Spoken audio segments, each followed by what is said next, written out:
Grammar Girl here. I'm Mignon Fogarty, and today I'm here with Sali Tagliamonte from the Linguistics Department at the University of Toronto and a self-described language detective. And you are just going to love hearing about her work today. Sali, welcome to the Grammar Girl podcast. Hey, it's great to be here. So happy to have you. So we have so much to talk about, but I want to start with your work on teens and teen conversation and the words they use. First, hmm I'm so curious how you even do this research because I keep imagining the Steve Buscemi meme, like, hello, fellow kids. So how do you get That's past not how that? you do it. That's not how you do it. Well, the simple and very straightforward answer is, well, first of all, I'm a language scientist, so language antennae always working.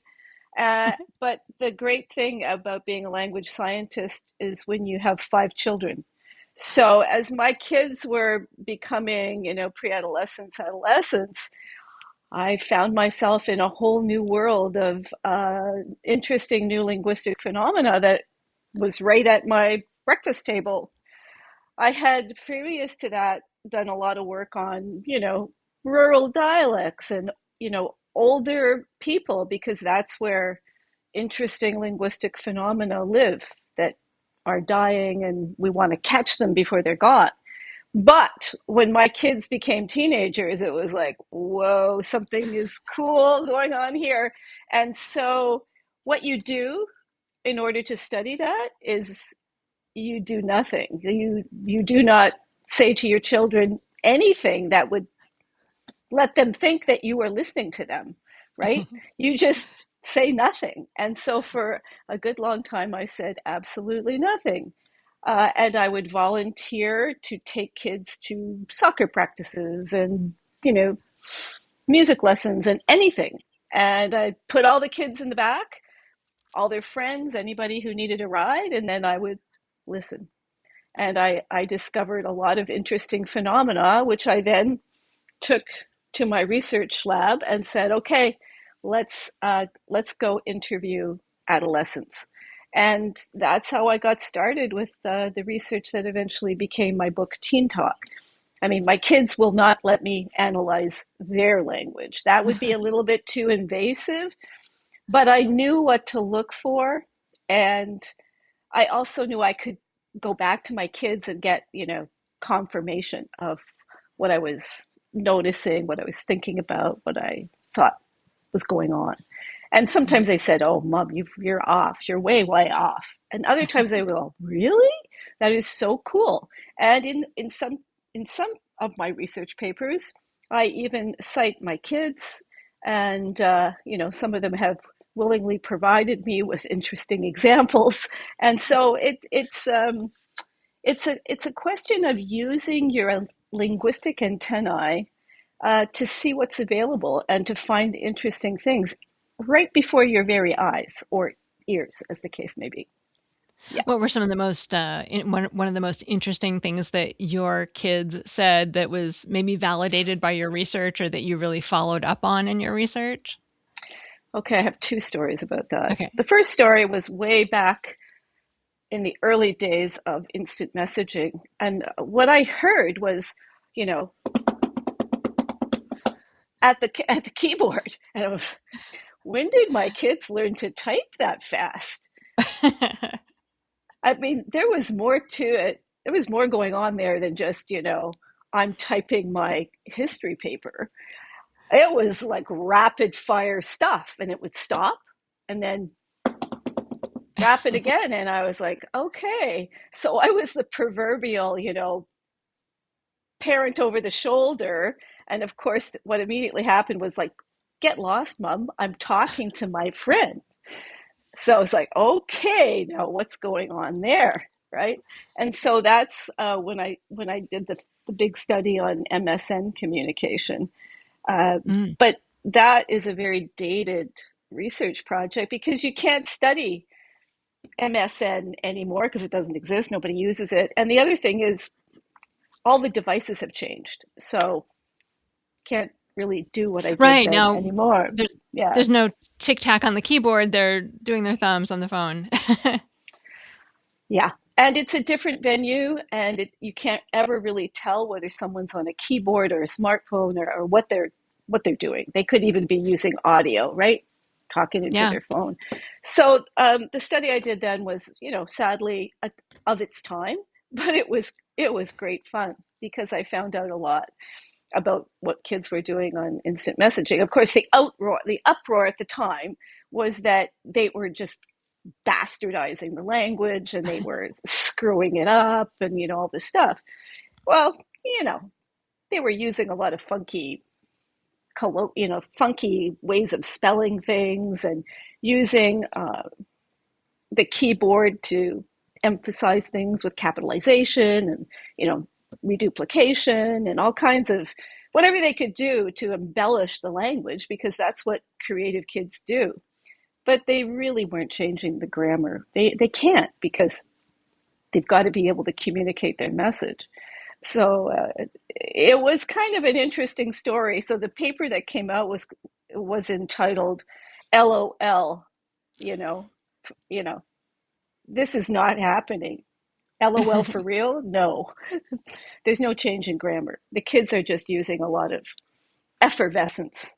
Well, and they still have, I mean, we still need ways to show laughing online. And so, I think your findings are still completely applicable because, you found that, texting isn't ruining kids' ability to use language. And I thought the part about formal versus informal Yeah, places to use was very interesting. yeah, it really is. And social media picked up on that, even televisions, and then you'd see this like you'd see this kid, and they have the kid typing all this wacky stuff, and even you have the kids like correcting their own grammar by putting in the informal thing that they think is cool, right? So I'm like, I think they really know the grammar, or they're just playing around because you can't play around with grammar unless you know what the grammar is, right? Hmm. So And they it was fun. understand. They Yeah, understand where they need to use formal language and where they exactly. don't. Yeah. Were there Well, any other big myths that you feel like you dispelled in your research? well, that big myth that the young people are destroying the language. I mean, I cannot tell you how many times someone says to me, "Oh, I just hate it when." Hmm. And I'm talking about lots of educated people will say that to me. "Oh, I just hate it when young people say, like. Oh, it's Hmm. so stupid. I just like I hate it." Right? And I'm like, well, you just used it, man. Yeah, let's So, talk about like, because that's another thing that yeah, you've studied, and I do think it's fascinating. yeah, it is. I mean, we first started studying it. It was a huge project. So I said to my PhD student at the time, Alex Darcy, who's written considerable amount on like herself, I said, "Well, I can't do this. It's too big, but it's a great dissertation project." And so she took it on, and she did a great job. And her book, 800 Years of Like, pretty much encapsulates what she found, which is that whether we like it or not, like is here to stay, and it'll be interesting to see what happens, 2, 3 generations from now, because everybody's using it, and the only people who don't use it are old people. So let's see what Yeah, it's happens. not And really kids anymore. no, it's not kids anymore because the people that started, bringing it into the grammar closer and closer to the core of syntax, uh, yeah, have done it incrementally.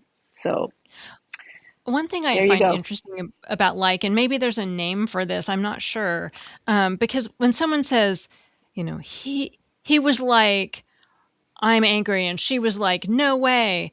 The Hmm. and people say that's a substitution for said, but it's really not because I feel like you're sort of implying they said something like I'm angry and something like okay. It's not the same as said. And is there a name for the using like that way that sort of leads into a quotation, but the implication is that it's not exactly what they said, like a normal quotation would be. Well, that's the use of like as a quotative frame. Okay. And there too, like has taken over. So we've been following a single woman for the past 25 years. And it's called the Clara Felipe Project. That's a Mm. pseudonym. And she was one of the highest users of quotative be like when she was a teenager. And she's gone on to higher level education. She's gotten an advanced post secondary degree. She works in a very established and important profession. And her rate of be like as a quotative has not changed since she was 16. So her rate of be like at 16 is the same as her rate of be like now as she's entering her 40s. So that use of like, whether you think it's replaced say or not, uh, it's the dominant form today. So it has to be doing more than just replacing say, right? Right. Because it used to be say was the, say and think or something was, and Yeah. also zero. You could usually say, sometimes say go if you wanted to, or like other Yeah, things. and then he went, I'm angry, and she went, no way. Yeah, it's the Exactly. same. Right. So be like has taken over. Now, here's the question. What's next? Now that be like is used pervasively by just about everyone, I even my specialist doctor on whatever, you know, they're using be like as a quotative. So it's not like it's a dumb person's thing, as everyone once thought. It is just Mhm.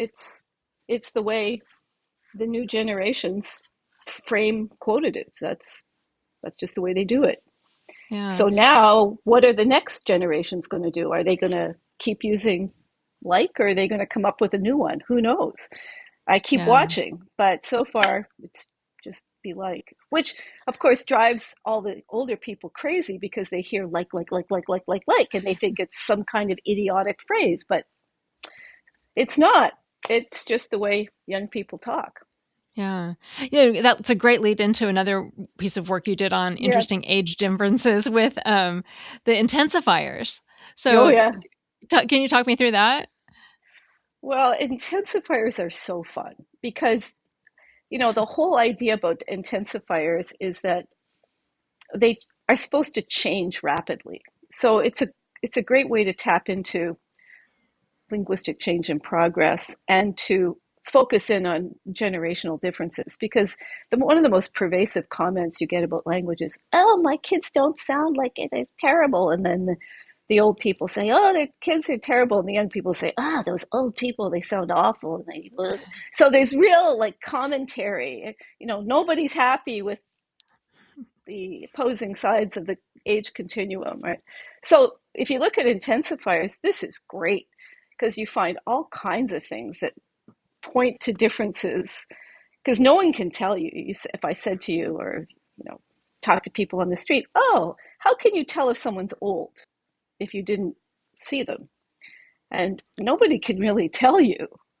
But if you say, hey, old people use intensifiers that are old. They say things like, oh, that's very nice, or it's a very nice day, or I'm very Right. happy today. We're talking about words like so and very and really Yeah, that make something more intense. exactly. If you want to make something intense, like it's cold today, it's hot today, well, how about if it's really cold or super hot or, something like that? Well, young people will typically not say very, at least. Well, there's a bit of a new story about that, but Yeah. the whole idea when I first did the intensifier study was that it was supposed to recycle quickly and that the standard intensifiers vary. And I first did this by looking at the Friends television show, Yeah, which that's was wonderful. so much fun. I was so sick of watching Barney the dinosaur with my kids, and then they started liking Friends. So, hey, yeah. And then I noticed that there was something going on. The guys were using, one type of intensifier and the girls were using another. So the guys Which were one? saying really, really pretty. And then, the girls were saying so, so really. And I'm thinking, so and pretty. Interesting. So we did a study of the Friends interactions over a period of, I think it was 8 years. And we discovered that sure enough, the women were using more so. And as the popularity of the show increased, they were using even more so, and even more Hmm. so, and even more so. So I thought, well, that means that the incoming new intensifier must be so.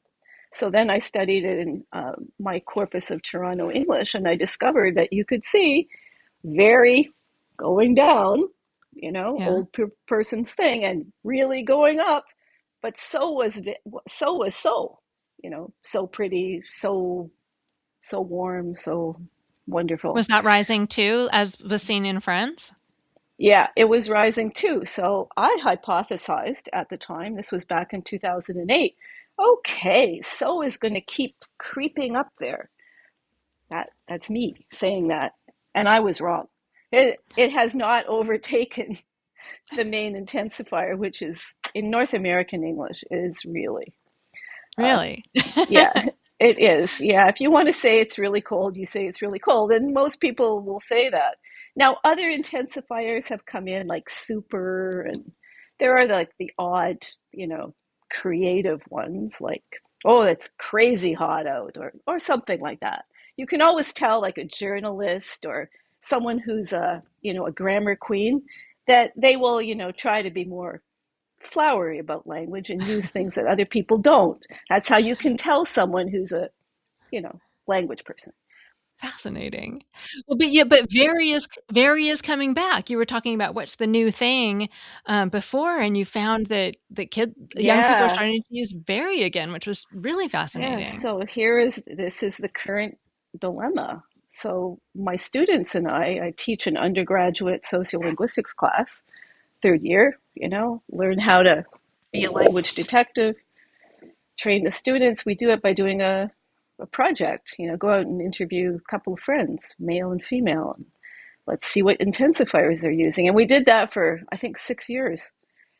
And we discovered that over the 6 year period, I thought so was going to keep going up. And I was wrong. What happened was very was going up. Hmm. So this paper just came out recently in the last 6 months. It's in a journal called Language Variation and Change. And we make the argument that very has come back, and we, provide some argumentation about why that's true. So now, next thing I'm doing is we have a corpus where we have people that we interviewed in 2002, and we have people we interviewed in 2018. We're checking those materials to see if it's really true that over the course of the two time frames, very has actually increased. And we haven't got all the data processed on that, but hopefully we will soon. Yeah. That's interesting. Well, when you send your students out to do field research like that, Yeah. what are some of the big things that you tell them to, make sure they do or watch out for? That's a big question. I mean, the capacity that young people have to talk to another person and get them to tell them stories is a skill, and you have to learn how to do it. It's even harder when you have to sit down and get a stranger to talk to you, because most kids these days never talk to strangers. I mean, stranger danger, don't go talking to strangers, right?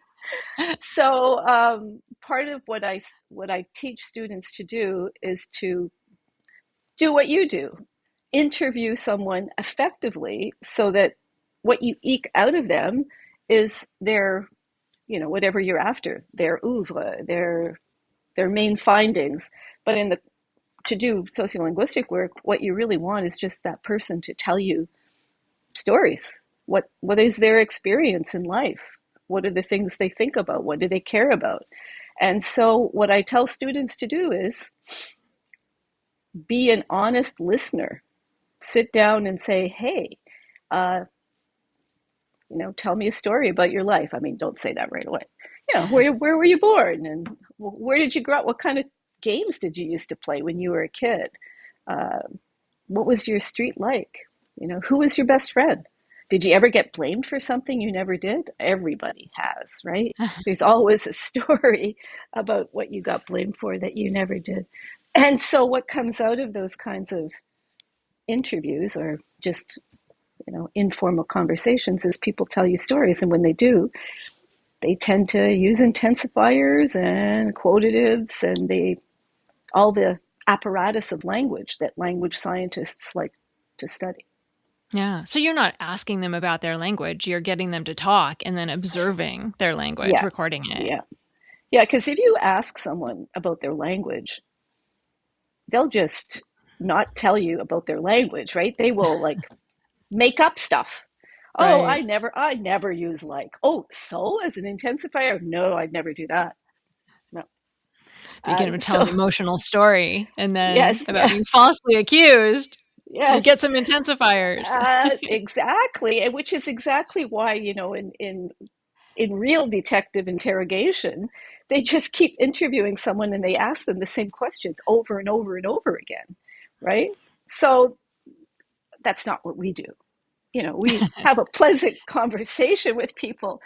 I say to people, what is a sociolinguistic conversation like? It's like a trip down memory lane. It's usually very cathartic for people because they've never sat in front of another person and had that person intently listen to them. And my students tell me many years after having studied with me that that's one of the courses they took that has held them in the best, stead for the rest of their lives because everywhere they go, they just pull out their skills for doing a sociolinguistic interview, and they can uh, they can interact with anyone anywhere. Family supper, great Aunt Susan is beside you. What the heck do I say to her? Oh, where were you born, Aunt Susie? You go to a cocktail party with your boss, and your boss turns up, and you like, oh yeah, hey, where are you from anyway? So students tell me it's like the best skill they ever learned how to do. That's And wonderful. yeah, It's like a course not only in linguistics, but just in good conversation. it's simple, but it also opens up this huge, amazing, and wonderful world of linguistic variation that you just comes out. It's there. You can't stop it. We all have it. Hmm. You just have to have someone in front of you that's willing to listen, like you're listening to me, even though you have a plan, right? Yeah. Yeah. It reminds me, I always, before the holidays, I try to tell people, the things they can talk about with their relatives. I said, ask your grandparents whether, why they call the couch a Chesterfield, for example. It's a great time Exactly. to, yeah, we do FAMILECTs at the end of the Tuesday show, the family dialects, and it's a great time to ask, your parents and grandparents, why do we say this weird thing? And you're likely to get not only an answer to the language question, I guess that's a little bit more of a direct language question, but also a Yeah, wonderful family story. that is absolutely true. So you're right on to like one of the best ways of tapping into, well, language, yes, but human nature too. And the stories that make up the best parts of being human, right? Yeah. And So it could be speaking of something simple. humans, yeah. No, speaking of humans now, I want to change gears a little bit because Sure. you've also done some work on essentially non-human language because you've looked at ChatGPT and to see if it can talk like a human. So can you tell us a little bit about that research and what you found? Well, it's very difficult to talk about that research because it's only an idea about research, right? Because Mm. I haven't done it yet.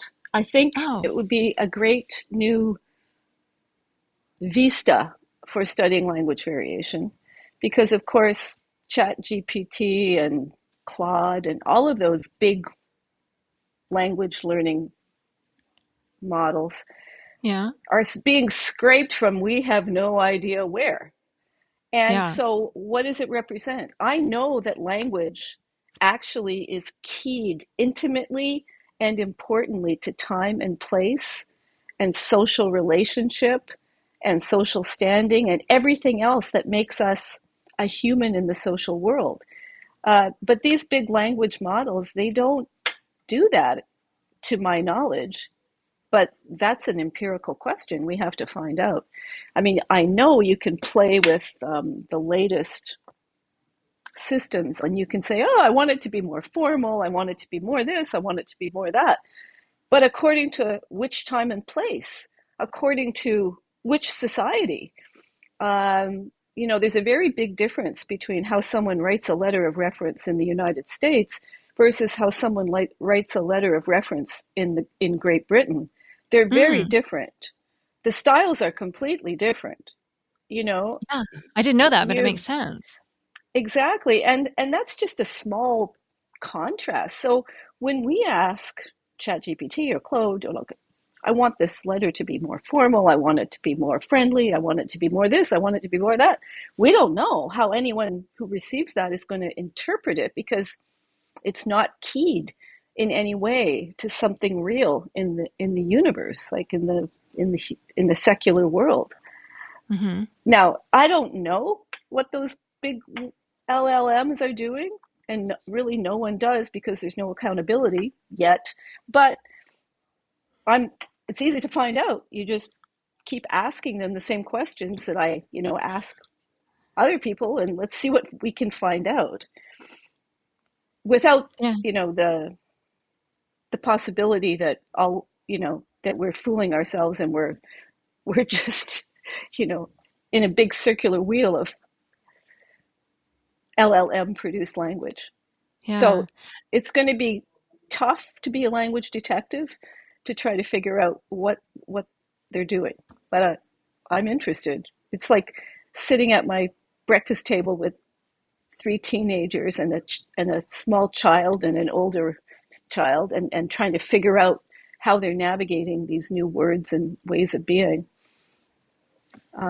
So we'll see. Hmm.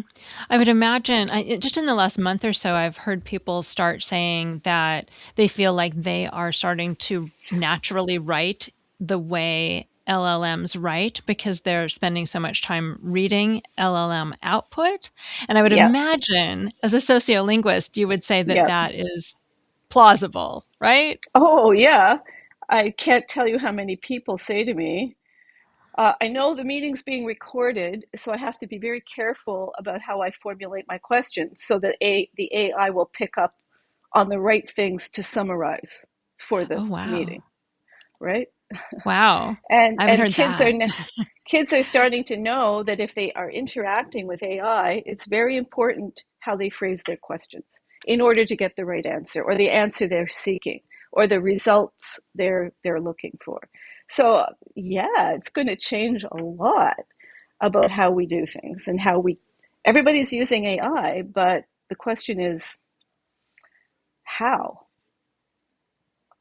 And I have no answers yet. But But maybe it's like in a year or two, I might have some answers. Yeah. Well, it's gonna be an interesting area of future research. Yes, And, absolutely. yeah, and you've done such fascinating research already. Just more exciting stuff ahead. Sali Tagliamonte, thank you so much for being here. For our Grammar Pelusians, we're gonna have a whole additional segment. We're gonna talk Sally has done so much amazing research. We have another whole show we're gonna do about her work. So look for that in your feed if you're one of our Grammar Pelusians, one of our supporters, and thank you. If you're not, you can sign up now at patreon.com/grammargirl. Or, if not, we appreciate your listening here today. Sally, where can people find you if they want to know more about your work? Just Google me. That's Tagliamonte, Sally, Sali with an I, Sali Hmm. Tagliamonte. Thank you so much for being here. Oh, this was so much fun, Mignon. Thank you.